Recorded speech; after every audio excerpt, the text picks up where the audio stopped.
All right, we are live for the next edition of the Tretlager-Livetalk. And today's edition, it's all about the topic International Trail Advocacy Groups. And I'm very happy to welcome a very illustrative round, a very international round today. Today with us is Thomas Larsen Schmidt, IMBA Europe President. Hello. Hello. Dekavčić, I hope I pronounced it right, from Slovenia, from the Slovenian advocacy group. Heiko Mittelstein, the Deutsche Initiative Mountainbike, DIMB, from Germany. Everybody. Pepe Salerno, IMBA Italia President. Hi. Hello, everyone. And from Canada, Trevor Ferrao, Executive Director of Worka from Whistler. Hello. Hi. So today we're going to talk a little bit about international examples, how trail advocacy, mountainbike trail advocacy groups are set up outside of Austria, and we'll try to learn a little bit from their experience and the knowledge they're sharing. And yeah, I'm handing over the discussion lead to my co-host, Steffen Arora from the STANDARD. Good evening. I also welcome our guests tonight from all over the world, actually. And as Trevor, our guest from Canada, will have to leave a bit earlier due to other appointments he's got, I would love to start with him, if that's okay for all the others. And Trevor, would you just introduce our viewers to the concept of Worka in Whistler? Why did you start this group? When did you start this group? And what was the aim when you founded it? Yeah, sure. So we're based here in Whistler Off-Road Cycling Association. And we've been in existence for over 30 years now, actually. So we were formed as a non-profit society 30 years ago.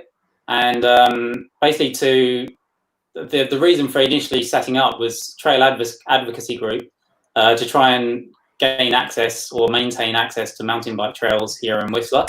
We're a well-known resort for skiing and snowboarding, and that was well established, but mountain biking was newer back in those days, 30 years ago here. So really there was groups of local riders who wanted to ensure that they could ride the trails that they enjoyed and to ensure access to those trails. And so, yeah, the organisation was set up a long time ago for that purpose, and really to give those riders and the community a voice and have a place at meetings with other stakeholders to ensure that there would be access to trails. And so it's grown a lot over that time. Like mountain biking is huge now compared to what it was back then 30 years ago. But we still have the same sort of really core enthusiastic local community that are very involved. And so there's basically our organisation involves lots of volunteer work. So we have 12 volunteer directors, and there's always been lots of volunteer directors over the years. Myself, I'm actually in a paid position as the executive director, but that only came about 2 years ago. So we're moving from into a few more paid positions now because there's so much to do, but we started really just volunteer work. And even now we have like a paid trail crew, but a lot of volunteer trail work is still done by the community. So it really relies on a lot of volunteer work and really engaged local riding community. And the core goal really is advocacy work. So that involves lots of meetings with stakeholders. We still push for maintaining access to trails. On top of that, the trail network has grown here a lot over the years. So we do advocate for new trails where possible. There's a lot of work that goes into that. So it's a long planning process on that side. But even though we're like a well-established destination here, there's still plenty of work to make sure that maintain access to trails. There's lots of different stakeholders involved. So that's our key sort of what we do, our key purpose. And then we engage the community as well we do like trail nights for volunteers. We have weekly toonie rides, usually to keep people engaged. We have youth camps as well. So lots going on with the overall organisation. Thank you very much, Trevor. may I hand over to Thomas? Could you also give us a short glimpse of what your organization is like, and how was the history of it, and why did you feel the necessity to get organized as mountain bikers? Well, today I can actually speak from two organizations. I'll start with IMBA Europe, and then I can move to a Danish sports organization called DGI, where I work now. But first, IMBA Europe. IMBA has a long history as well. It was formed in 1988 in California, and apparently they saw themselves as very international and called themselves International Mountain Bike Association. After many years of good work from IMBA in the US, and there's also an IMBA Canada and IMBA Argentina, and some different small trials, the need to find common ground and help each other out and share knowledge in Europe became more and more apparent during the start of this century. From 2000 to 2010, there just became more and more mountain bikers, and more places ended up having the same problems, and the advocacy issue was always there. So different cool volunteers started having talks within the US, and then in 2013, I think they formed IMBA Europe, and then in 2014 it was formalized with the board and so on in Cercedilla in Spain at the first IMBA Europe summit, and I was there, and then I joined the board in 2015, and then in 2017 became the president of IMBA Europe, head of the board. The whole organization is very different from IMBA US. It's formed as an umbrella organization, so we have membership organizations, national organizations like IMBA Italia and like DIM, who are with us today. And these organizations, we try to connect and help out with the network. We do these annual summits where we get together and we share knowledge, we bring in new knowledge, we discuss, we meet, and we help each other out, we get to know each other, and then we can move forward in our individual countries, but at the same time learn from each other all the time across Europe. And the summits has been really good for that knowledge sharing over the years, and we're devastated that the one in Poland this year had to be cancelled due to COVID-19. So that was a quick run through from IMBA Europe. In Denmark, the situation was quite different. There wasn't really any advocacy organizations at all. And in around 2010-11, it became really bad with landowners being pissed off at mountain bikers, really angry, and they were riding bikes all over the place and what was going on. So we formed a committee within the Danish Cycling Association, and I was asked to be a part of this, and we started up in 12-13.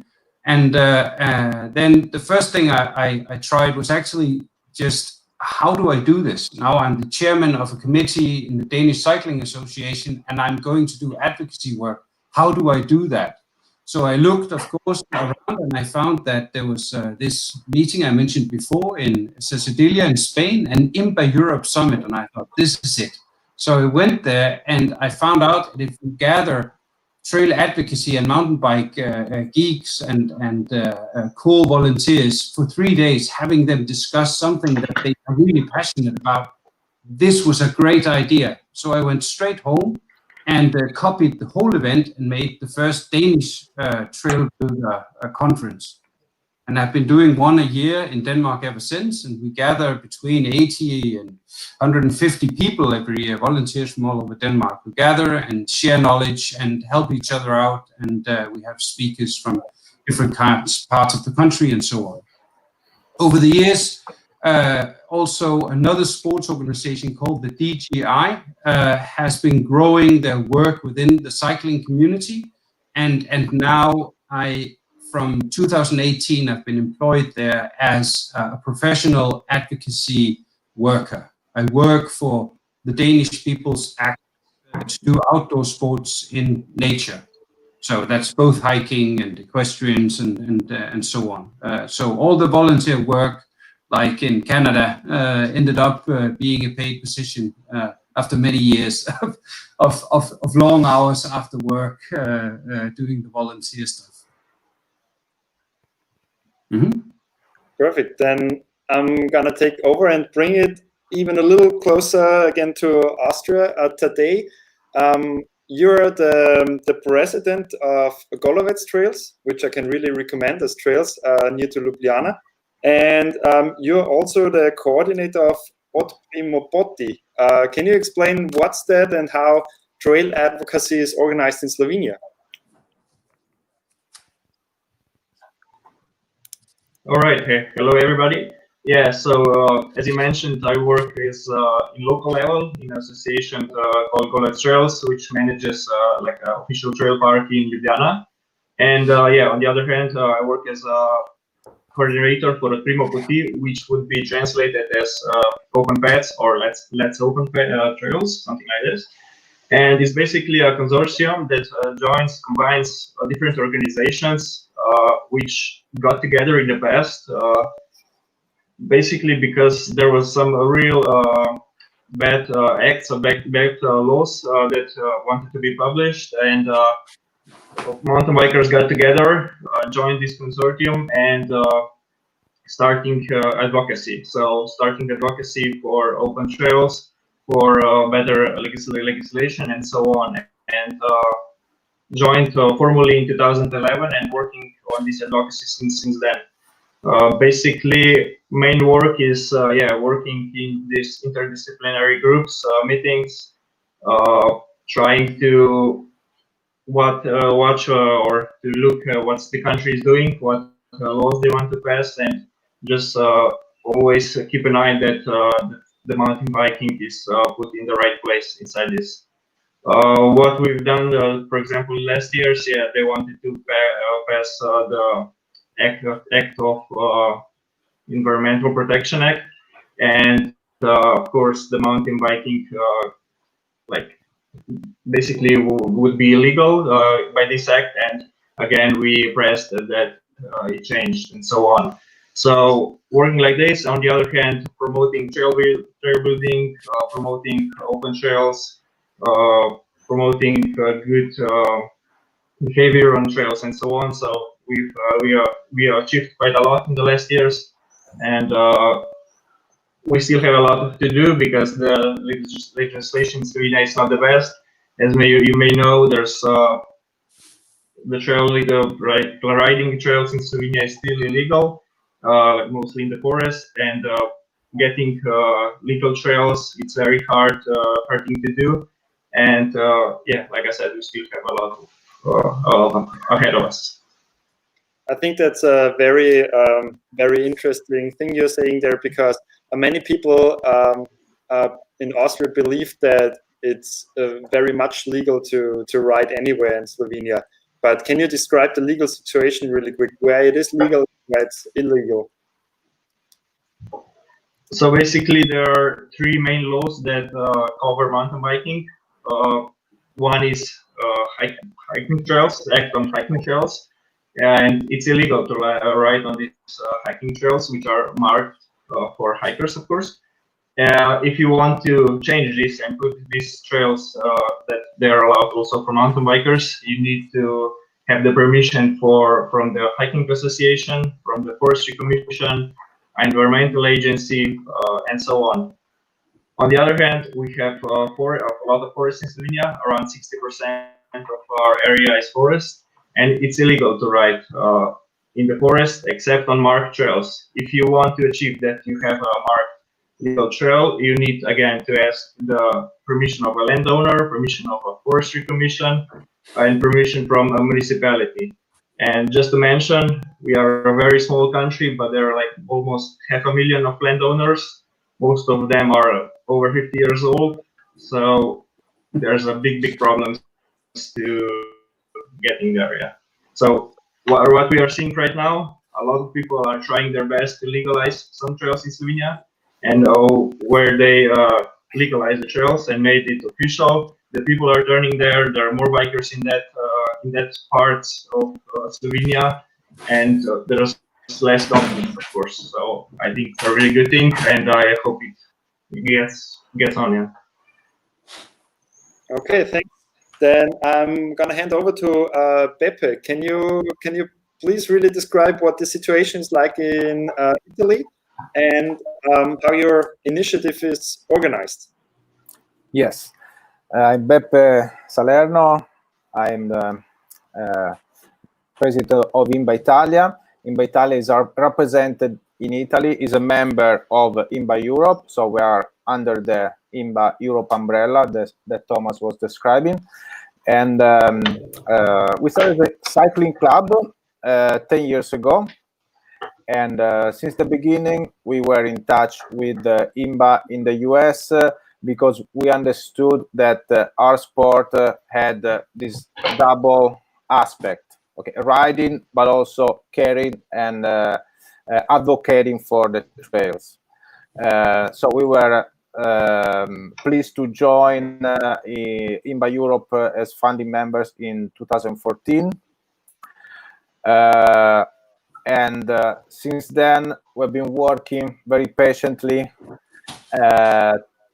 to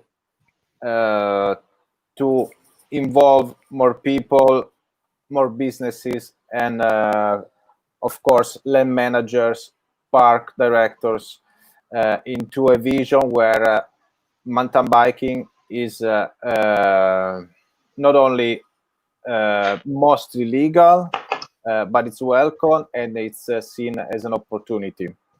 So after so many years, I would say that in Italy we are still involved and our efforts are 80% into the awareness phase and 20% in the engagement phase. So that means that not very many riders, not very many people understand that this sport needs trails. Okay, without trails, there is no mountain biking. Sometimes we take trails for granted, but that's not the case. We're just reminded of how important they are when they're gone because of a landslide or because of closures of trails. So in terms of illegal trails, we're lucky because in Italy we have a very good network of trails. So thousands of kilometers. So illegal trails, I'll say it's a small problem, but the perception makes it a big problem.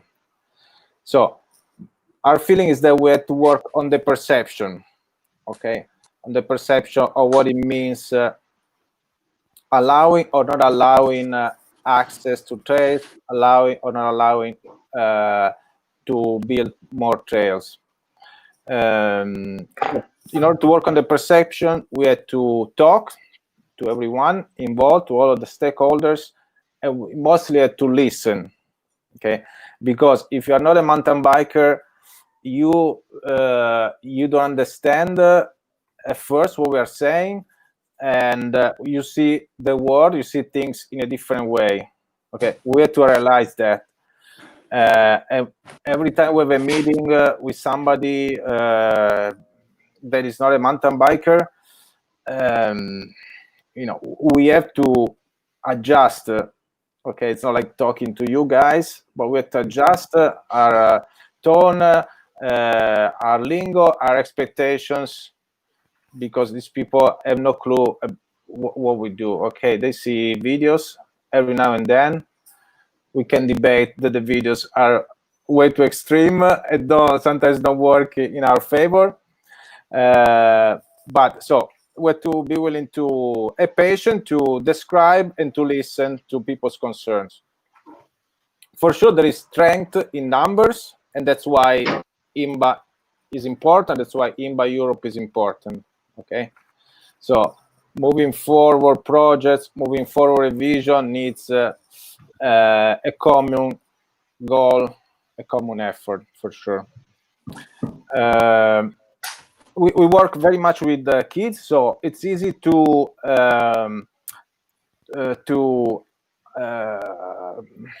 become welcome in a community when you have a mountain biking school. So parents, the mayor see how good you are doing because you're involved with the kids. The kids love it. Talk about mountain bike school at home. So the mountain bike school has been important for visibility and to show that we're doing something good. The other aspect that is worked really well is trail building schools, and education in general. So explaining to people what it means sustainable trail, what steps should someone take to build a trail or a trail system. So the more knowledge, we deliver, the more strength we will have as a community. So the shared knowledge is also very important, because maybe I'm trying to solve a problem that somebody already solved 2 years ago. Why not talk and help each other? That's a bit of an overview. Okay, perfect. Can you describe really quick how you're structured with IMBA Italia? Because I saw you are also involved in a bicycle club, I guess, Happy Trail. Yes. So Happy Trail is the club, so the cycling club and mountain bike school that were all volunteers. Okay, and the Happy Trail became the entity representing IMBA Europe in Italy. When we became IMBA Europe members, we also opened IMBA Italia. So IMBA Italia and Happy Trail see the same people involved. Sometimes there's overlapping, sometimes the projects are different, but the cycling club is IMBA Italia. So we're all volunteers. We run the mountain bike school.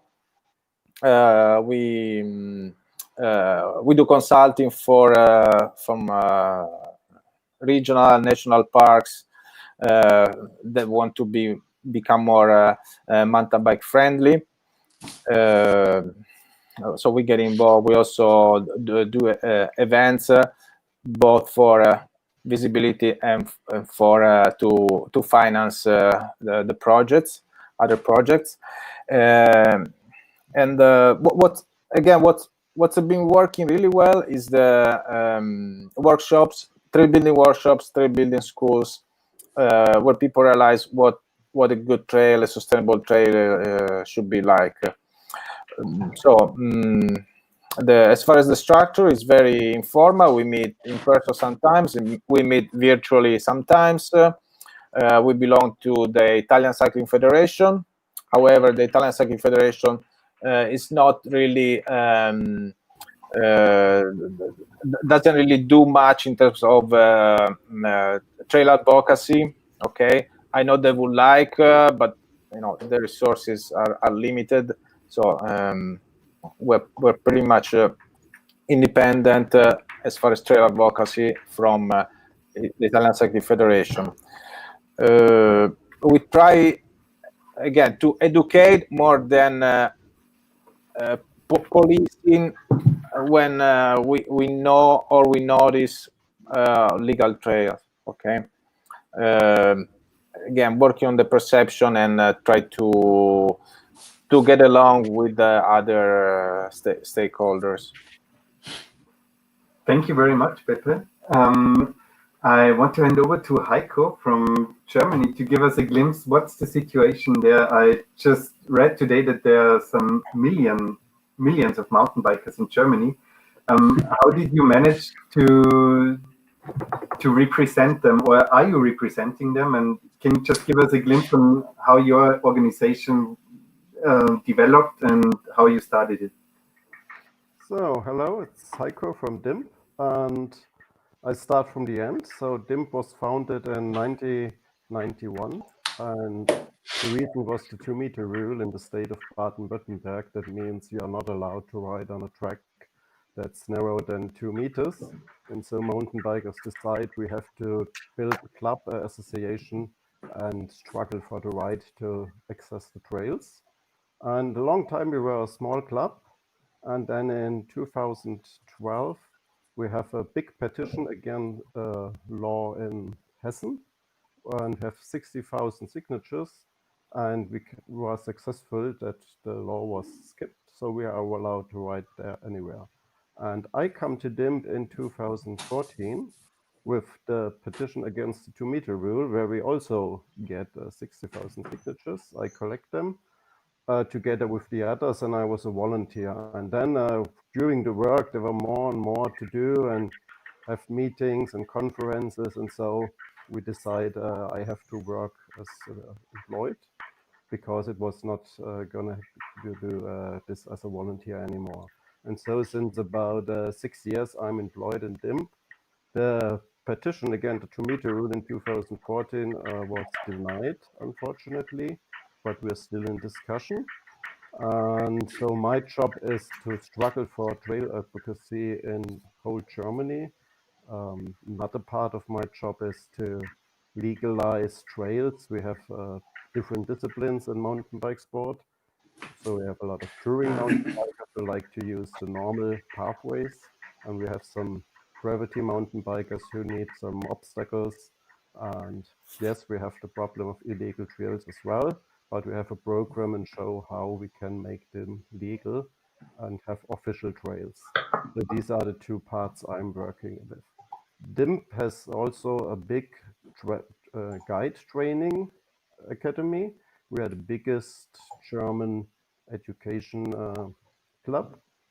So, and also we are a club. We have some local groups that ride together and do advocacy in the villages or in the local communities.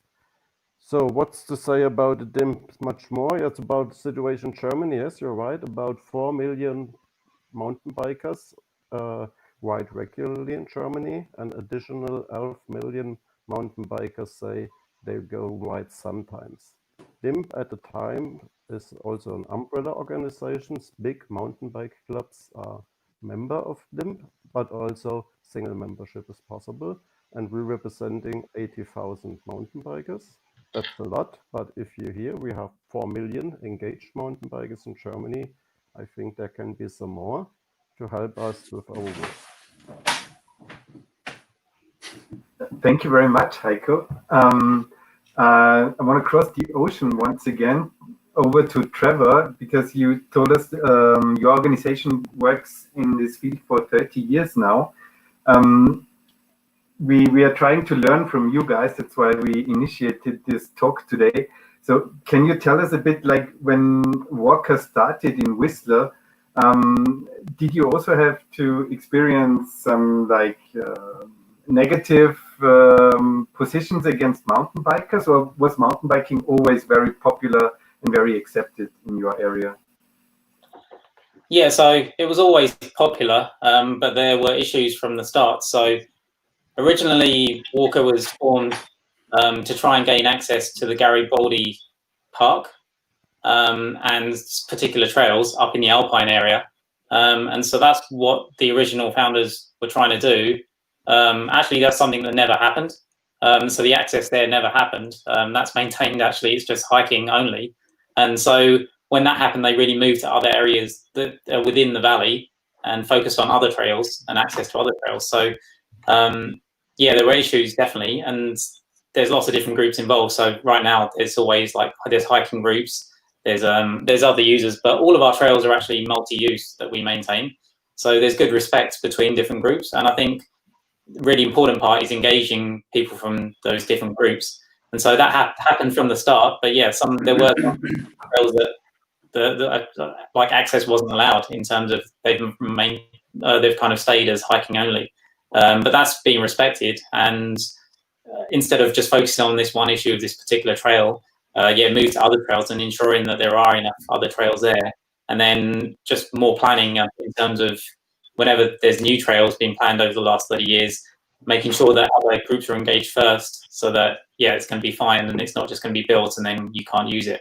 It becomes illegal. So there's lots that goes on there. And in terms of structure, we have obviously our main board of directors that works for the whole organization. We also then have a trails committee, and that involves some of the directors but also community members. So it'll be some trail builders and other sort of key people that are involved. And then from there there's also other groups, stakeholder groups. So we have every quarter as well, there's a trails planning group, which involves the municipal government, the hiking group, there's trials, moto users, walkers there as well, and environmental groups as well. And so it's key to keep in touch with those other groups regularly, and make sure that all plans are involving all stakeholders so that there's no real shocks. And it does take a long time for things to progress. So as early as possible, we'll be informing others about any issues or any plans. And then it involves a lot of work with other groups to try and make sure that we can, have access to trails. And especially if there's new trails, that's a very long process to try and achieve that. Trevor, you have the most experience in trail advocacy of all us here as worker. Can you explain how it sounds like a pretty big organization? Can you explain how big it is, how many people are working there? Just a little bit about the structure. Yeah, so I mentioned before, so there's 13 directors, myself and 12 volunteer directors. And so, we're busy through the year. There's monthly meetings, but I'm in contact with the other directors daily for some of them, like our president, but weekly for others. And so there we have some key ones there that are involved in other groups. We are a trails director and planning director, and they are involved in that trails committee that I talked about. So there's 8 people on that trails committee. And then we have 4 full-time paid trail crew through the summer. And then lots of other volunteers involved as well. So like I was mentioning, we do volunteer trail nights involving the whole community. We're a membership-based organisation, so we have, on a normal year, 1,700 members. Our local population is around 12,000 now.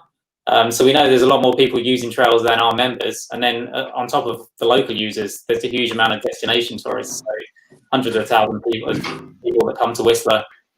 So there's we're membership-based, but we engage our members as much as possible. So like I was mentioning before, there's a lot of volunteer work that goes on as well. So you've got the core people that are involved as directors and on committees, but then outside of that, we're always engaging trail builders, local riders.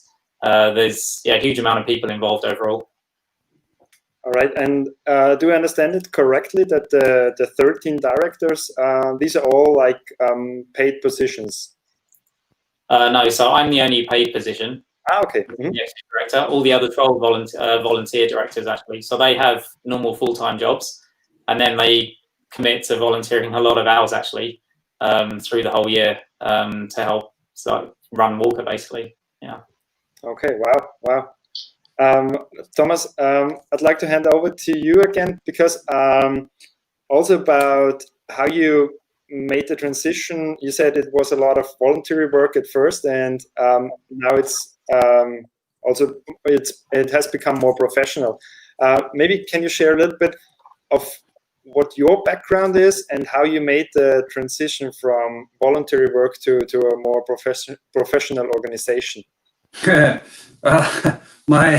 My professional career, when I look back, it looks like a straight line, but it wasn't. I'm actually originally trained as an archaeologist at the University of Copenhagen, and after the financial bunk in 2008-9, all archaeological excavations in Denmark closed. So I had to find out what kind of other work I could actually do, and I got employed first in a local municipality, working with culture, nature, hiking trails, and so on. I worked with that for 1.5 years, and then I got employed working with nature guide, nature interpretations, and rangers in what is called the Danish Outdoor Association. So I worked there for 5 years, and this is the national Danish umbrella organization working for access advocacy on a national level. So 5 years there, and knowing about access to nature for people who want to be active outside and do outdoor sports or outdoor activities, combined with my knowledge about the landscape and protection acts from my archaeological background, made it easy for people. And also, I've been riding my bike since early or mid 90s. An avid mountain biker. I just got picked out like this guy. He knows a lot of stuff. He knows about riding, and he knows about advocacy. He knows about protection acts. We need, if we start something, we need this guy to volunteer. So I was actually tapped on the shoulder and asked, would you like to help us start this committee? So I did this as a volunteer, and my inspiration from the first meeting with IMBA Europe was actually in Denmark to not only copy having an annual conference, but also to look at my role as more of one that is building the framework. So setting up guidelines and making it clear to local volunteers, what can you do, how can you easily access information about who's the landowner, and all kinds of more complex framework stuff. So I actually tried to work with that, and immediately also tried to get use the committee with the Danish Cycling Association, even though I was a volunteer, to call people up in the Danish Forestry Commission and say, hello, I'm the Danish Cycling Association, an old cycling association that's been here for 100 years, and I would like to have a meeting. And they would say yes, and that was also because they wanted to talk to the mountain bikers. But if they called mountain bikers, nobody really knew what was going on a national level, how to approach these things. So I was invited in and at an organizational level into good contacts. And what we started to do, we started to focus on what are the main issues. First of all, it was hard in Denmark to identify what was a hiking trail and what was a mountain bike trail. And there weren't many mountain bike trails, and most were shared use trails. So we made a signage program, and the signage program, a national one, together with the Forestry Commission, and we made it into a system that also graded the trails. And then we had conversation with a large Danish foundation that hands out money that helps people be more active, and we actually managed to get a grant so we could implement this new signage manual into. First, we promised them we would sign and grade 100 trails in Denmark. And this is a country where in the year 2000, we had 0 official trails in Denmark. 0. So everything was shared use trails. And then local trail builders started asking, can we make a specific mountain bike trail here? And then the local forestry commission manager would say, yes, okay, we can make a local partnership here, and you have to do some volunteer work, and stuff was happening very much on a grassroots level, different parts of the country, but very sporadic and not coordinated. So what we did was just to take it up and see, okay, we make the overall signage, we make guidelines for the different departments of the Forestry Commission to work together with trail builders and try to make it easy for everybody to know exactly how to approach these processes. And the foundation said, oh, that's a super cool idea.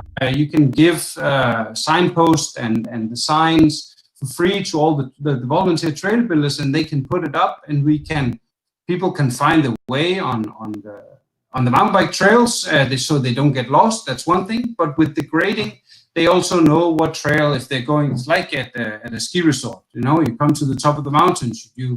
Are you fit to go down the blue, the red, or the black? Yeah, it's a good thing to know before you start. Yeah, so we wanted to introduce that system into a national scale in Denmark.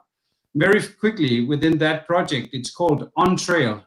Within the first, I think, year of a 3-year project, we had more than 160 local grassroots trails signing up for the project.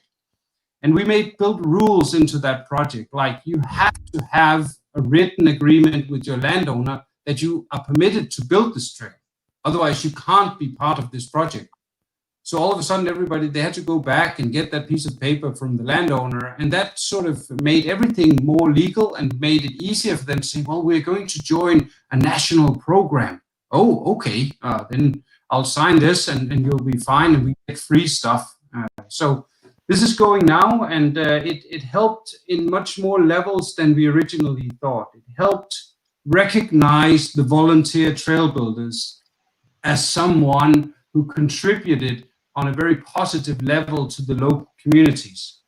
And it also helped to open the eyes in municipalities that mountain bikers and volunteers were part of a bigger national program that was officially accepted. And this helped the local trail builders to get better connected and more accepted within the communities.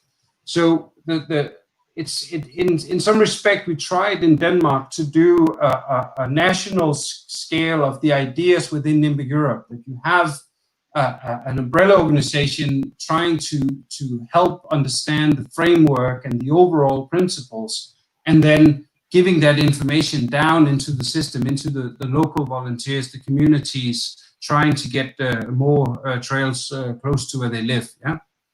And I think this is one of the very important learnings that we can take out of IMBA Europe and the experiments that we've been doing in Denmark, that when this grows and the grassroots movement starts going, then people starts to want to have a trail close to where they live. So they can go out the door, get on the bike and ride to the trailhead, ride the trail and ride their bikes home.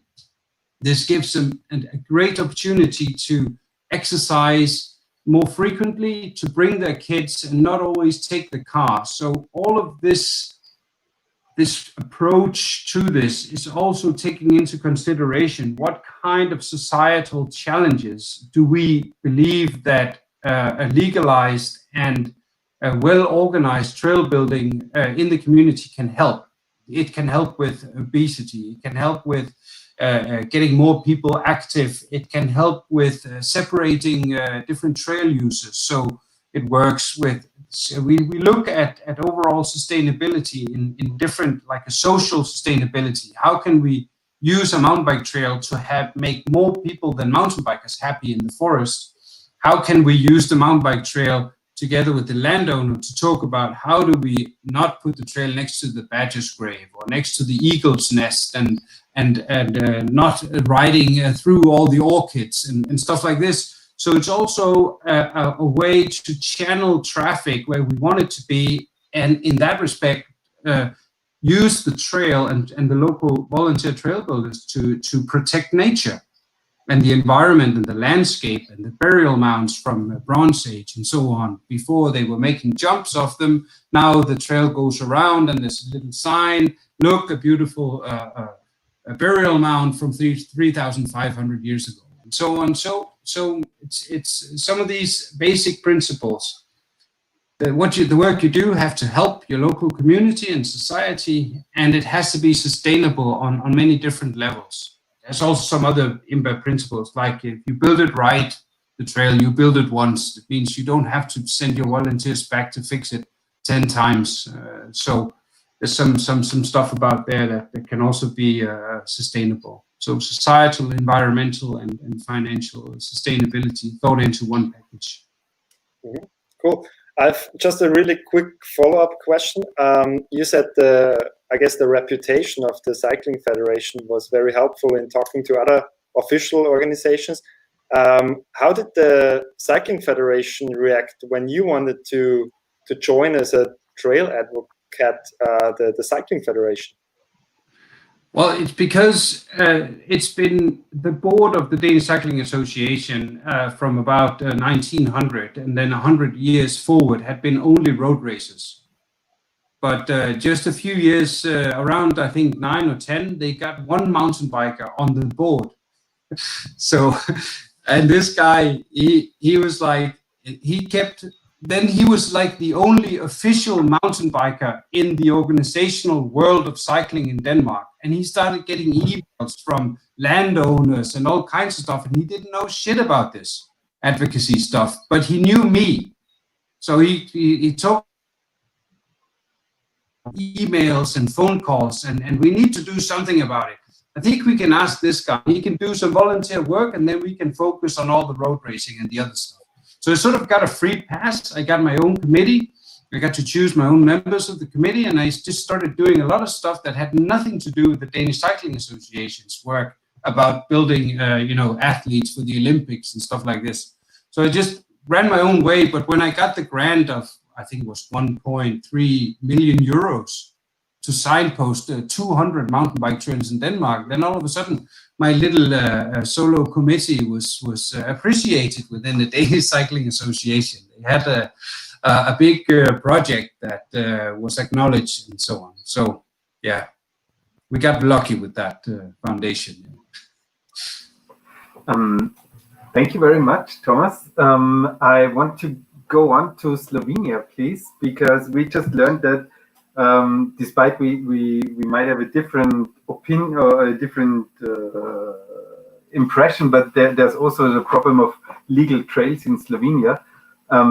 As an organization, how did you get the support from the communities? Because like here in Austria, we often have the problem that very local groups have their own arrangements how to use trails or where to use trails, and they are rather skeptical about getting organized.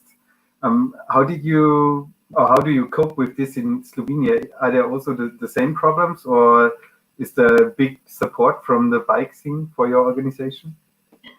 Okay, yes, I think the big thing is that it's, like we said, mostly illegal to ride in Slovenia, but there's not a lot of times that there are some police or some conservation officers are watching over this. So it's generally people are riding and nothing happens. This is like 95% of the cases.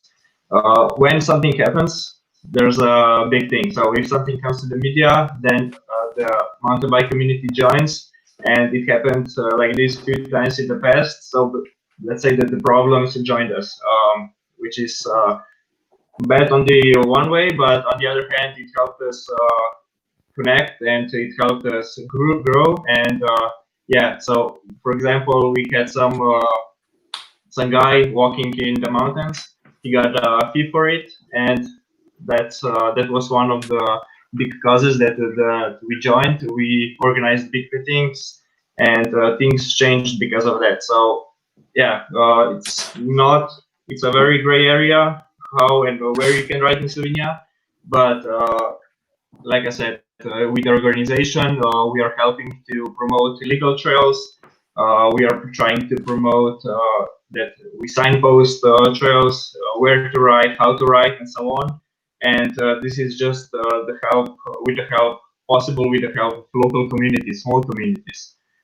We are achieving this with some promotion of legal trails, of when we have trail buildings, for example, take care of your trails weekends. So we try to organize that the trail builders are experienced and so on, and that are the big things.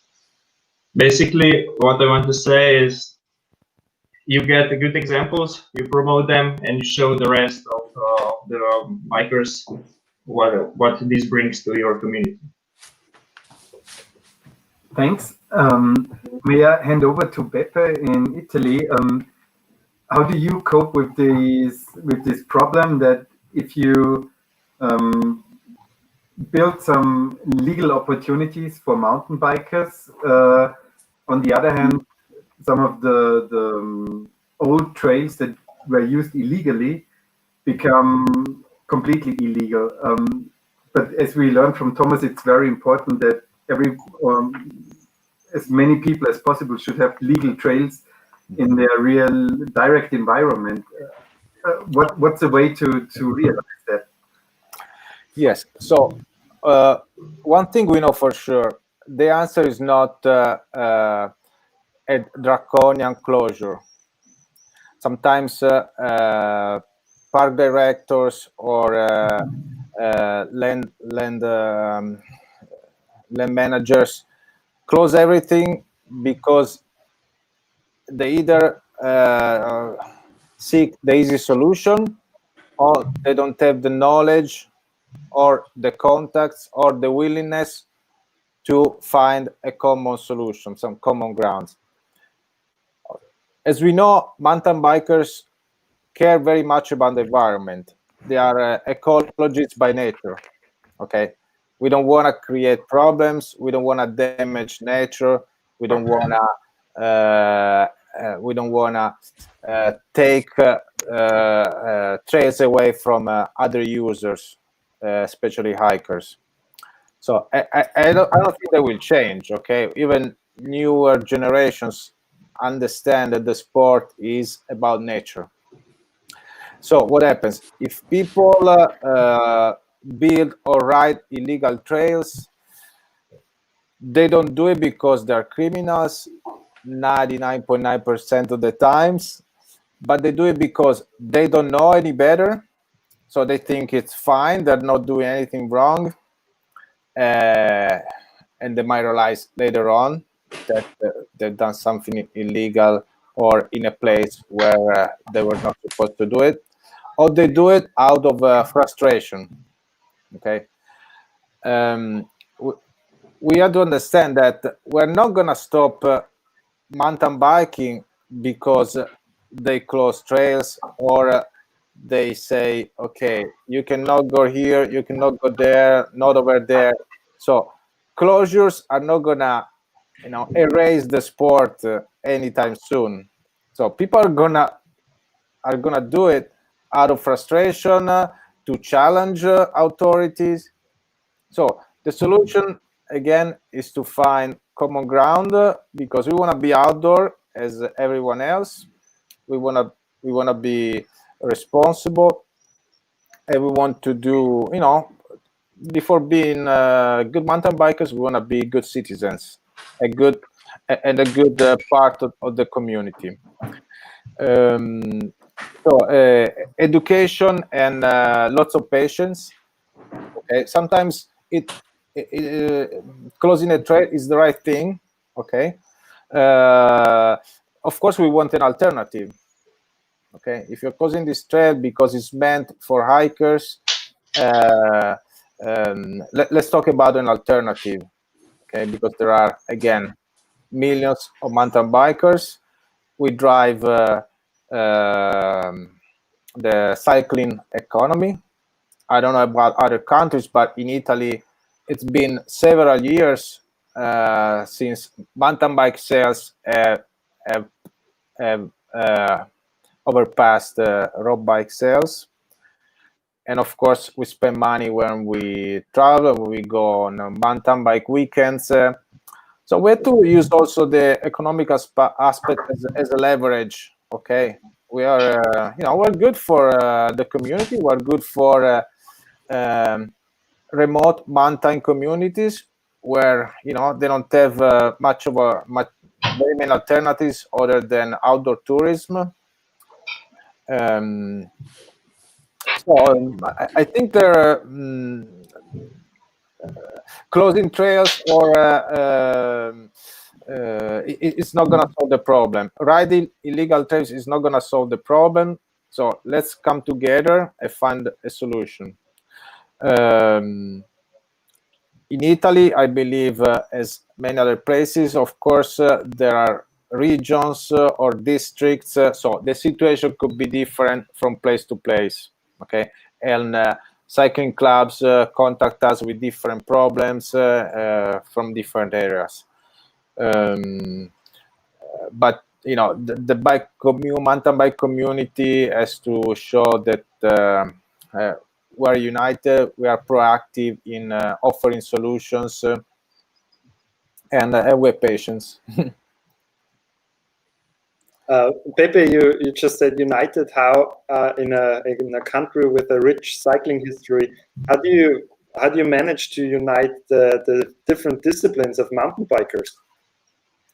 So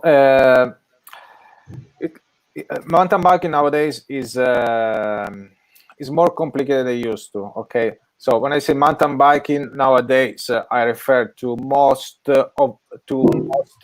off-road cycling. Okay, so the big divide is road and off-road. Okay, there are many road riders in Italy. There are many off-road riders in Italy, and we're going towards that direction, off-road. And we need trails. We need places where to go, where to enjoy our sport.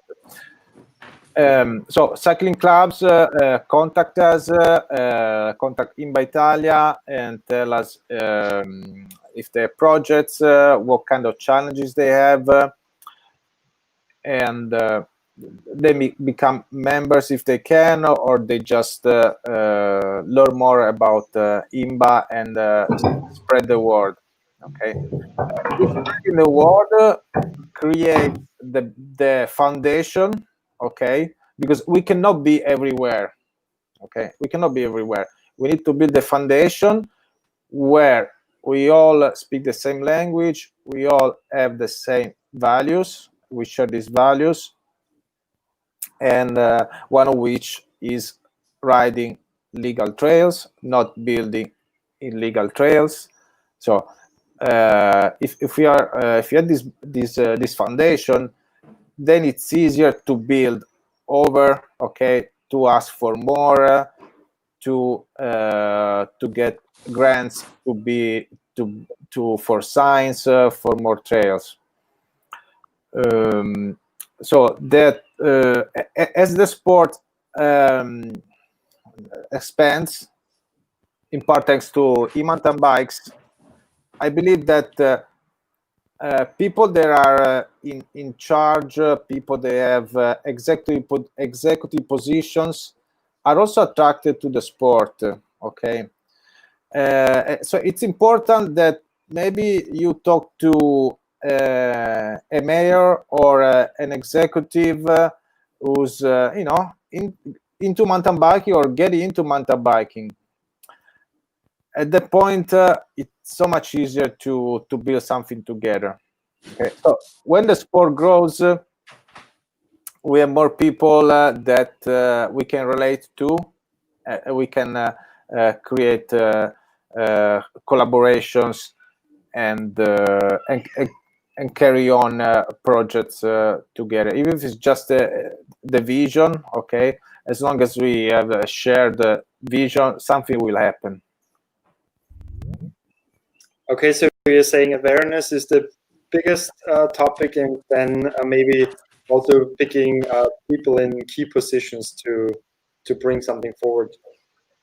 Yes. Mm-hmm. So we gotta be proactive, always always have a friendly approach, even though sometimes we know firsthand that we are perceived as troublemakers, but we have to keep being nice, the nicest possible, to get things done. Okay, Heiko, I'm really curious. You said before that you did a lot of voluntary work too. What's your background? What have enabled you to do that much of voluntary work at first? I'm a mountain biker since 30 years. I've bought my first bike around 1992, so I have a lot of experience to go to the forest. And I live in Baden-Württemberg, where the 2-meter rule come up, and since it comes up, I was always a little bit, I have to do something against it. So from my personal background, first I'm a technician for biologist laboratory, and then later on I do studies as economist and do some computer work, computer support for internet and building web pages and things like that. And also my wife's employed, so we have 2 children and we share the work with the children. And that was the reason I have some time at home to do the voluntary work for DIMP, because I didn't work full time at this time. And so, but the voluntary work was getting much more, so my family gets angry and said, you cannot do a job and a DIMP and a homework as well. And so I have to decide, and DIMP say, okay, we will employ you. And so it's a good solution. So yes, to come back to the situation in Germany. So, you know, we have a beautiful path network of tracks and trails and hiking paths, forest roads. And so over the country, we don't need to build new trails. And also the environment protection would not allow to build that much trails that we already have. So in this area, we have to share the trails with the hikers. We have to train the mountain bikers to respect the trail rules, to respect the trails, to respect other users. And also we should try to help the hiking associations to maintain the trails. But in the urban areas, I like the idea of Thomas.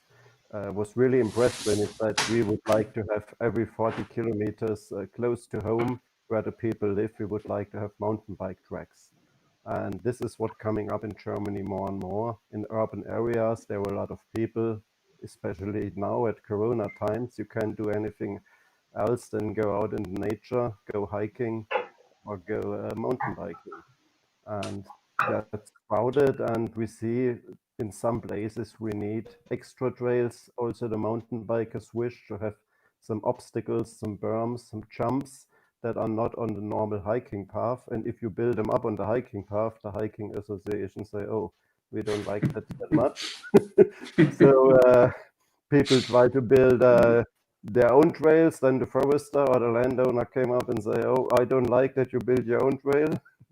And so now DIMP came into the game and say, okay, we know how you can build an official trail.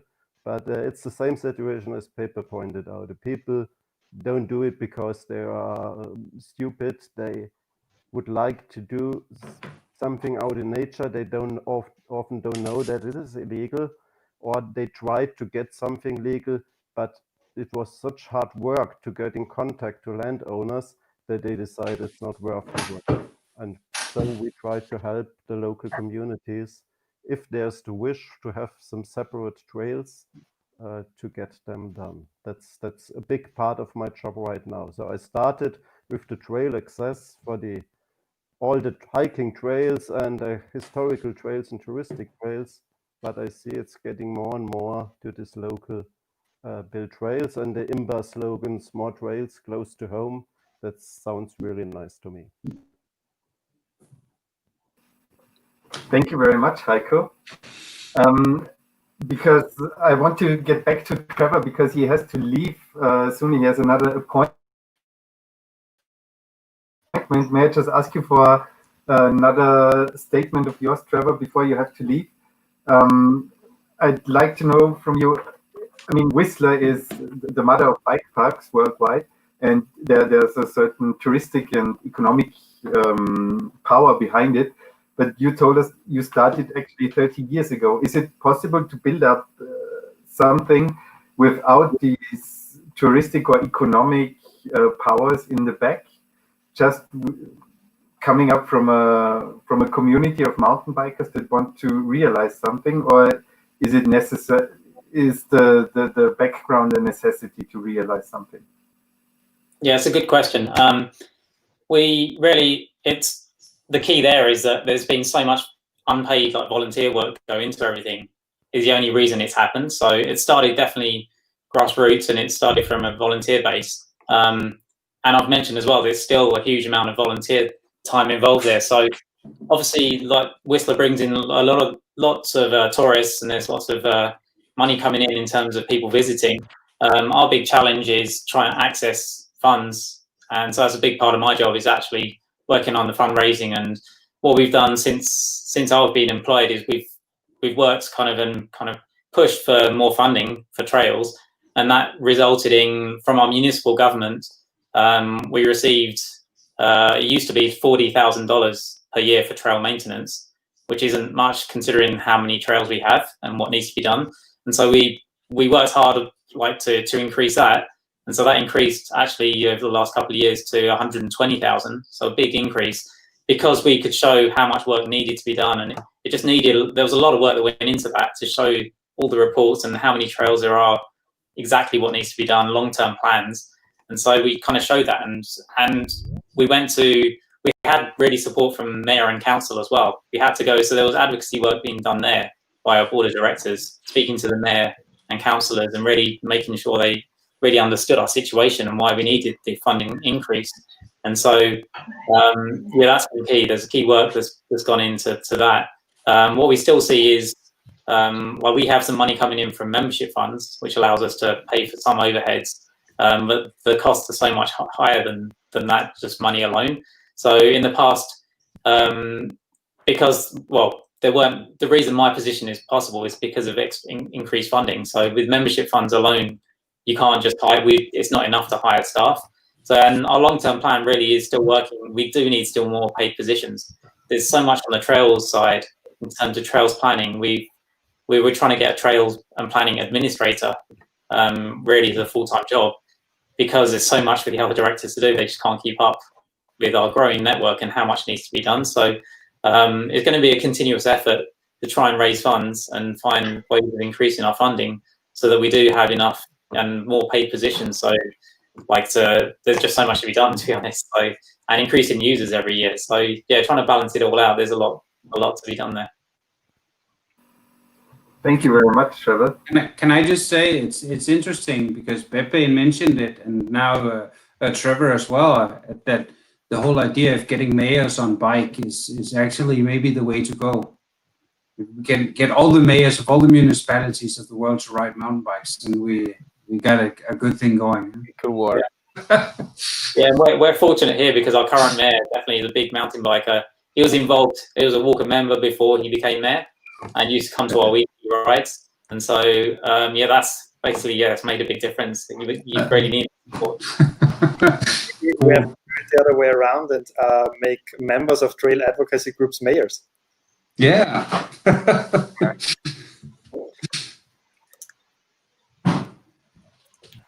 Yeah, I'm gonna have to shoot off. I think I've got another meeting coming up here. If that's okay. Trevor, thanks so much for joining us. Yeah, thank you very much for having me. See you guys. Bye. Right. Heike, I want to pick it up again with you. The DIMB, describe really quick how the DIMB is organized. You said it's an umbrella organization. You're part of IMBA Europe. Are you also part of the German Cycling Federation, or are you in touch with them? We are in touch with them, and around 1,000 members of us are in a special group. We call it the racing team, and they are member of the Bund Deutsche Radfahrer.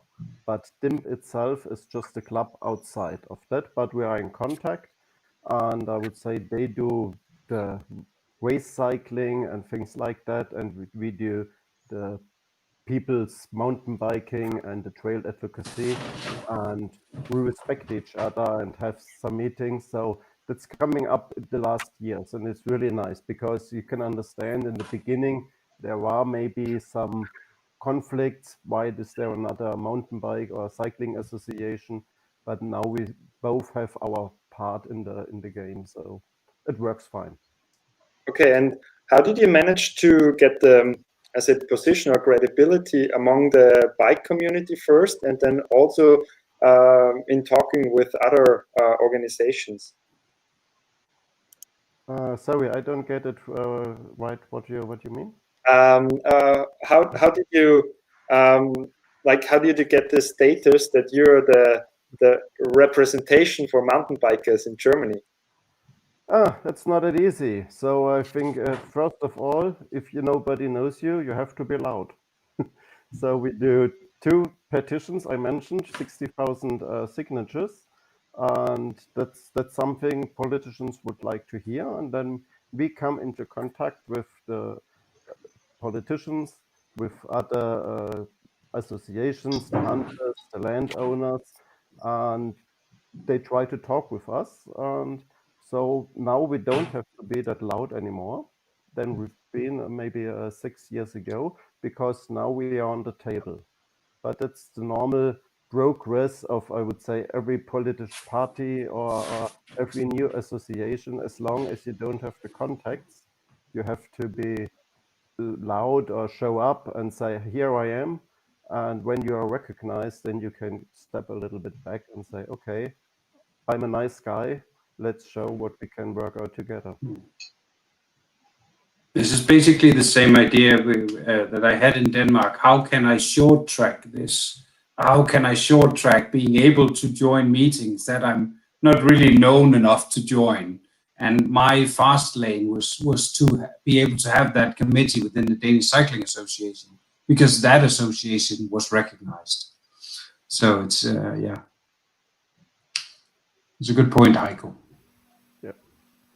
And may I ask you, just the whole round, how would you suggest to if you start an initiative like you did, how do you get the acceptance of the mountain bike community? Because mountain bikers are not really like herds or group animals. They are very individual often.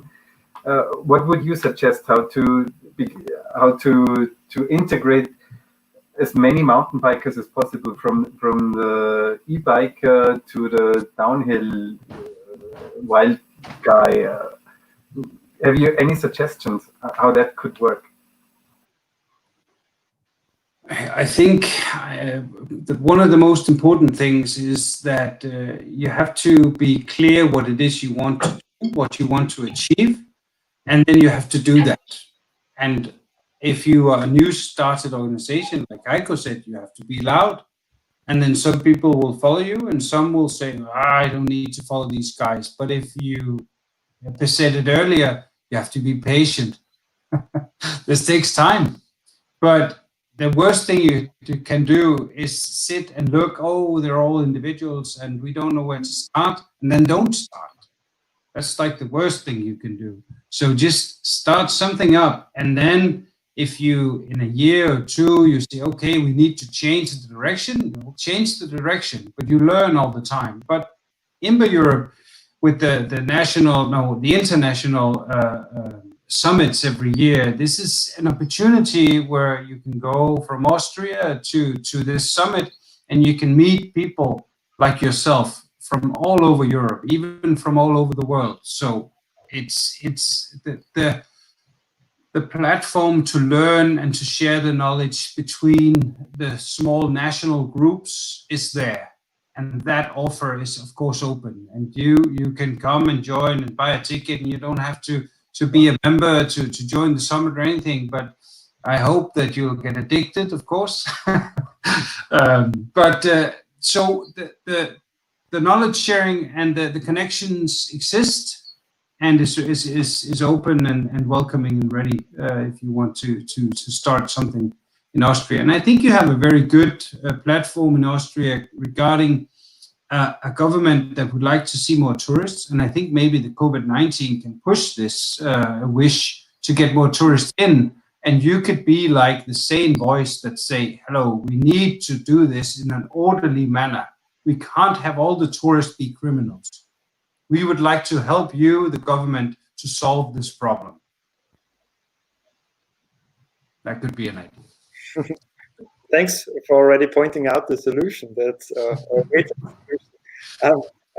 Talking about communities, I think we have to also point this question to Tadej, because as far as I remember, Slovenia had the biggest community going out at the Take Care of Your Trails campaign. And how do you manage to mobilize the mountain biking community? We had the best mountain bike community in 2017. Generally, okay, it's one thing that Slovenian people, we love some crazy records and stuff, and we put some high promotion in this. It was, let's say, a combination of different events. Like I said, some problems with legislation on one hand, and a lot of talk about mountain biking in media and so on, and it just brought us all together. And we put a lot of effort that the people would come and help us, and that in this way we can achieve something. And like Thomas said before, we set up a goal that this will bring us maybe more trails, more open trails in the next year. So I think people grab this.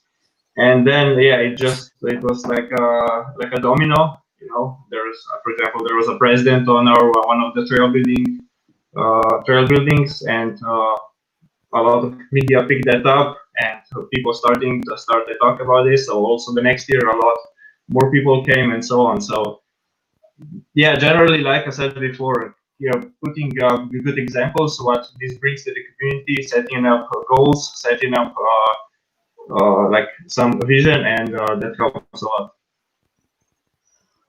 Okay, I think we have to emphasize that for the viewers again, that your president helped that they take care of your trail. Yeah, That was super cool. yeah. But our president helped. But yeah, like you said before, if we wanted all the mayors, we have more than 200 municipalities in our small country, so that would be a lot of mountain bikers. That's cool. Yeah? Okay, cool. Pepe, we have also in the questions on YouTube, it's always coming up that in Austria, the situation always gets like really tense outside of tourism regions. And as I understand, Italy is also a very diverse country when it comes to regions. How do you see the situation when it's when a trail network is not driven by the tourism region? So how do you manage of tourism regions? So in the case, I assume riders are the locals.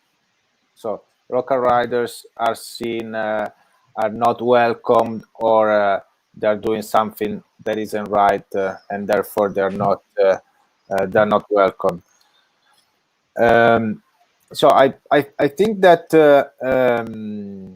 bike shops, local bike shops can do can help a lot, and cycling clubs, associations, even not strictly mountain biking associations, outdoor associations, cultural associations. So and also going back to your question, how do we involve more people? I wouldn't think of involving riders one by one. You should talk to the board members of the cycling clubs, the owner of the bike shop, the president of the outdoor association. The way, if you convince them, they will do the work for you to convince their members, because convincing and involving riders one by one, as you guys said, they want to be independent, they want to be considered independent, but they sometimes belong to a club, formal or informal, and if they feel like it's a good thing to do, they participate as a group, which helps a lot. So why are these riders not accepted? I think there is a problem in quote. I don't get this the wrong way. That mountain bike is going a lot towards gravity, okay, and in terms of exposure too, and the climbing part, the effort, the endurance part is becoming less important, or is getting less exposure. So I imagine these people see riders going quite fast according to their standard. They see them with full face helmets, wearing helmets. So it looks quite intimidating. Okay, so let's consider the image we have in their eyes. Okay, and the work that if you are going forward with representing mountain bikers, the work that you will have to do is to talk to non-mountain bikers and ask them why is this happening? How are you as a person or as a community perceiving mountain bikers? You'll be surprised to learn that you know, it could be just the way we look or silly things that can be just something that is marketing driven. It's not really the spirit of mountain biking. So again, it comes down to listening, to be willing to reconsider what we are, what we do. But I don't. Again, I don't think mountain bikers are criminal. They could be good for the communities. Small trails close to home can do wonders in terms of perception. Okay, for families going out, kids going out riding after school. That could be the key to be better accepted. Okay, and you talked about support. It's also a question I have for the whole round here. Do you experience support from the industry, whether it's bike manufacturers, bike shops, so that the economies that are profiting off mountain biking? Do you see any support from this side? I'll answer for Italy. That's minimal. The support is minimal from the industry. So from Germany, we have some sponsors, Canyon, for example, or VD, and the industry is getting more and more aware of the problem, because just at the time of Corona, the newspapers are full with, unfortunately, bad reports on crowded tracks and illegal trails, and it's the theme coming more and more up, and I hope that we get more help from the industry to do our work, because that's really necessary. Yes, I can certainly agree on this. We get very good support in IMBA Europe from SRAM Foundation and a little bit, and also specialized help with founding IMBA Europe. But a thing that's interesting in that respect is that these are American companies who grew up together with IMBA US and with the problems in IMBA US when mountain biking started growing. So these American companies has sort of like always existed side by side with the advocacy organization, while many European companies have made road bikes for 100 years and never had to pay for advocacy. So the advocacy money often goes into the marketing department, and the marketing department always wants to have a return of investment and visibility, and this is not what advocacy is. Advocacy is actually that well, you can say it very shortly: no trails, no sales. So if you don't recognize that all this advocacy work being done both by volunteers, national organizations, and so on, if you don't recognize this, then you're not really helping out. I think, like Heike says, the awareness is coming, and COVID-19, it can be another push in the right direction, where they get more and more aware that you need to support the trails. And I think also that sometimes there's a misconception that if you build trails close to home, that people can ride their bikes close to where they live, they won't go to the destinations. So sometimes, destinations, they don't really think it's necessary to have trails close to where people live. But my opinion is quite the opposite. If you get more trails close to home, you'll have more people biking on a daily or a weekly basis. And then when they go on holiday, they'll be interested to go into the destinations because they can enjoy their mountain biking even more and get the big experiences when they go on holiday. So I think the trails close to home can both help with the local congestion on the trails, can help people get better fit, but it can also grow the number of people who want to go on mountain bike holidays. And this is one of the solutions when we want to reboot the whole society in Europe and the world, for that matter, after COVID-19. How do we get people to go somewhere? Well, people started buying bikes and ride locally. Then when they finally get back in the car and drive to the Alps, well, they would want to go to where they go mountain biking. So I think it all connects together in the big picture here. Okay. There was also a really good slogan involved. No trail. I like that. One question that just quickly came in via the live chat is, do you get help from political parties? And also a part question I want to add, is there also headwind maybe from political parties? So from Germany, I can say all parties have some mountain bikers, and they have some hunters, and they have some landowners. And there is, unfortunately, no party that say we are pro mountain biker or we are con mountain bikers. So we have to find out who are the people who would like your statements and work on that. But that's hard to find out.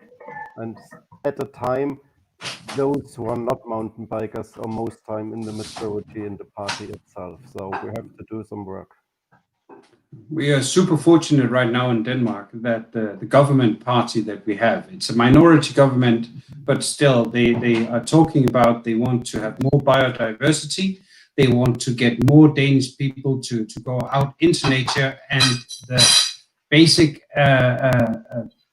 point of interest they have is that everybody should be welcome. So we need to figure it out so that everybody can feel welcome and go out more and use nature more and enjoy nature more. So right now we're on a lucky streak, but normally that lasts 4 years and then the power change here in Denmark.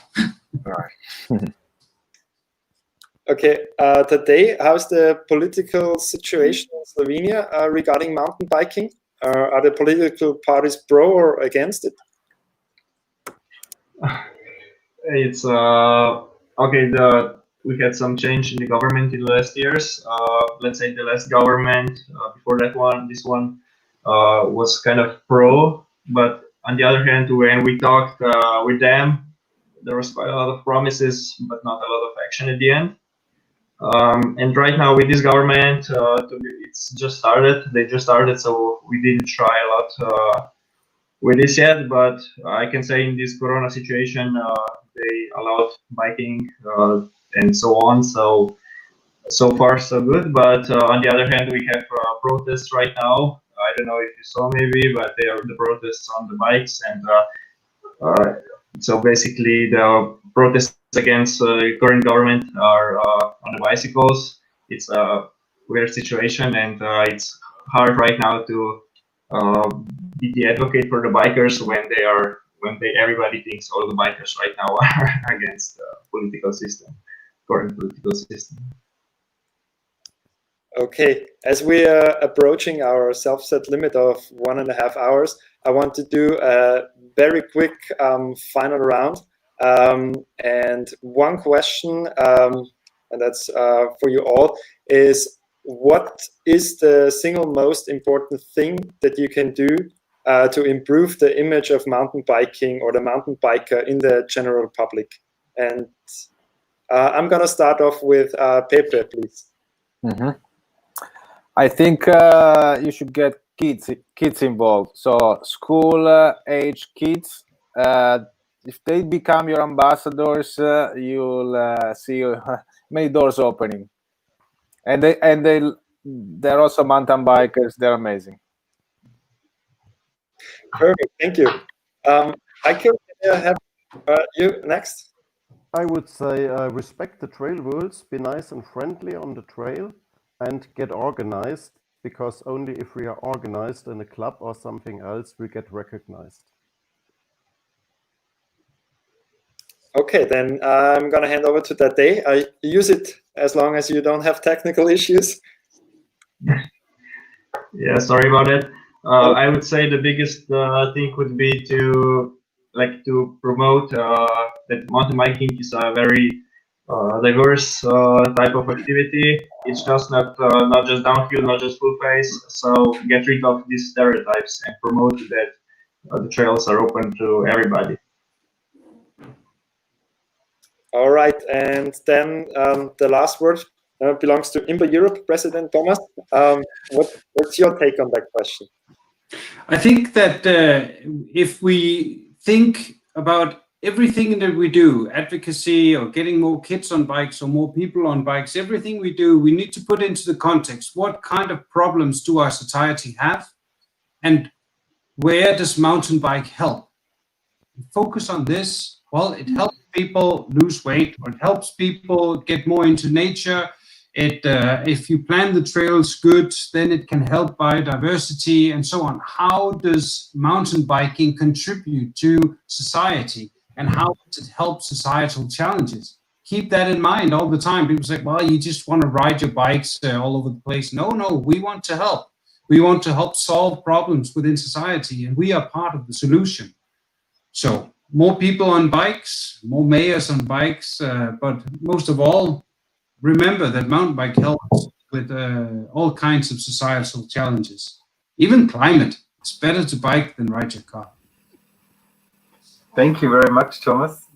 I think these were really, really good final words for this talk.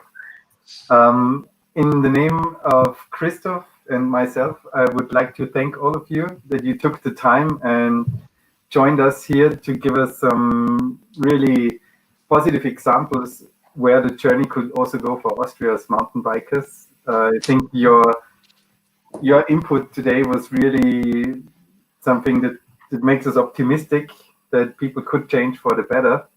And I hope we could stay in contact and keep on learning from yours. And yeah, I hope we can all ride some trails here legally soon together.